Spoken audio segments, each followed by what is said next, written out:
Welcome to Kathalokam. Hi చిన్నారులు, స్వాగతం సుస్వాగతం అందమైన కథాలోకంలోకి. ఇక్కడ మాట్లాడే జంతువులు, తెలివైన పిల్లలు, మంచి నీతులు నేర్పే కథలు మీకోసం సిద్ధంగా ఉన్నాయి.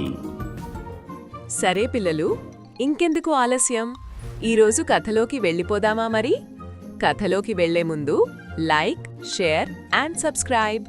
మగధ దేశంలో మందారవతి అనే అడవి ఉండేది. అక్కడ ఒక లేడీ, ఒక కాకి స్నేహంగా ఉండేవి. గింజలు కనిపిస్తే లేడీ వాటిని కాకి కోసం తెచ్చేది. అలాగే కాకి కూడా లేడీ తినడానికై ఎన్నో పదార్థాలు, తినుబండారాలు తెచ్చేది. అవి ఎంతో స్నేహంగా కలసిమెలసి ఉంటున్నాయి. చక్కటి పైరులు, గడ్డి తిని లేడీ చక్కటి కండతో నిగ్గుతేలి పుష్టిగా ఉంది.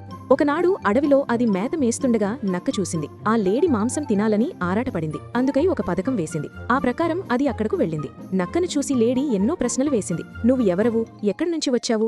ఇక్కడ నీకేం పని? అప్పుడు నక్క సమాధానం చెప్పింది. ఈ అడవిలో ఒక మూల ఉంటున్నాను. అక్కడ క్రూర మృగాల వలన నా ప్రాణానికి ముప్పు ఏర్పడింది. ఆ ప్రమాదాన్ని తప్పించుకుందామని ఇక్కడ క్షేమంగా ఉండవచ్చునని వచ్చా. ఇక్కడ క్రూర మృగాలు లేవు, నీతో స్నేహంగా ఉండవచ్చు, నాతో నేస్తం కడతావా? అంది నక్క. నక్క మాటల్ని ఆ లేడీ అమాయకంగా నమ్మింది. ఆపదలో ఉన్నవారిని కాపాడడం ఎదుటివారి కర్తవ్యం అని అంది. మిత్రమా, నాకు ఒక కాకి మంచి మిత్రుడున్నాడు. మేము స్నేహంగా ఉంటున్నాం.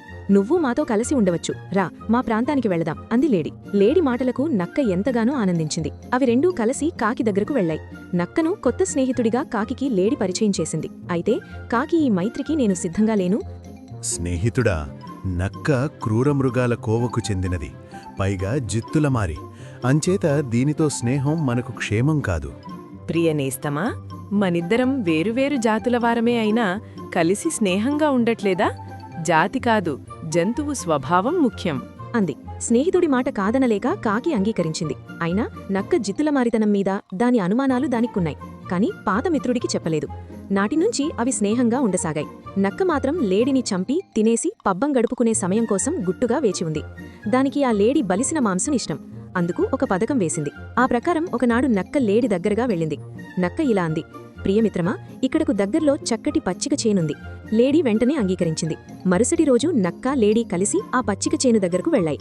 లేడీ గడ్డి బాగా మేసిన తర్వాత కొంతసేపటికి ఆ మైదానం ప్రక్కనే గల పొలంలో పెసర రొట్టె తినేది.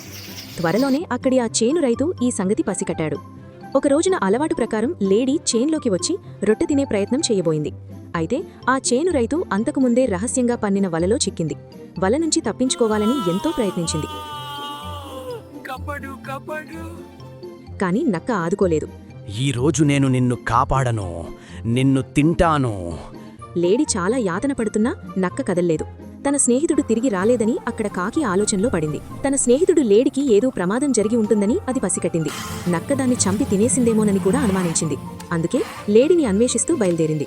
కొంత దూరంలో చేన్లో వలలో చిక్కిన స్నేహితుణ్ణి చూసింది. దాన్ని ఎలాగైనా కాపాడాలని భావించింది. కాకికి ఆలోచన తట్టింది. వెంటనే లేడీ దగ్గరకు వచ్చి నక్క ఎందుకు కాపాడలేదని ప్రశ్నించింది. అందుకు లేడీ ఇలా చెప్పింది. నక్క మోసం చేసింది, అది నా తప్పే. నేను వలలో చిక్కినప్పుడు నక్క ఇక్కడే ఉంది. అయినా నన్ను రక్షించే సాయం చెయ్యలేదు. నిజానికి అది నన్ను తినేయాలడుకుంటోంది. నేను ప్రార్థించినా పట్టించుకోలేదు. సమయం చూసి నా మాంసం తినడానికి ఇక్కడే ఎక్కడో తిరుగుతూ ఉంటుంది. లేడీ బాధగా ఈ మాటలు కాకికి చెప్పింది. అప్పుడు కాకి ఇలా అంది.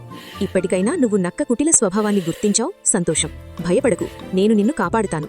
కాకి ఇచ్చిన అభయానికి లేడీ సంతోషించింది. ఇంతలో రైతు లేడీవైపు రావడాన్ని చూసి ఇలా అంది. మిత్రమా, నువ్వు చనిపోయినట్లు పడి ఉండు. నేను నీ కళ్ళు పొడుచుకు తింటున్నట్లు నటిస్తాను. నువ్వు నిజంగా చనిపోయావనుకుని రైతు వల తీసేస్తాడు. వెంటనే నువ్వు పారిపో. సరే మిత్రమా. కాకి చెప్పినట్లుగానే రైతు వచ్చి లేడీని చూసి వల తీసేశాడు. తక్షణమే లేడీ పరిగెత్తింది. లేడీ పరిగెడుతుందని చూసి దానిపైకి రైతు విసురుగా కర్ర విసిరాడు.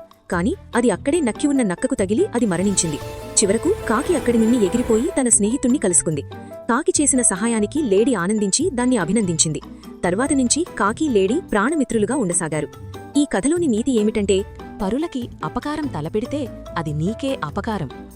కొత్తవారి మాటలను మనం అంత సులభంగా నమ్మరాదు. మన మంచికోరి చెప్పే మాటలు ఎప్పుడూ నిర్లక్ష్యం చెయ్యకూడదు.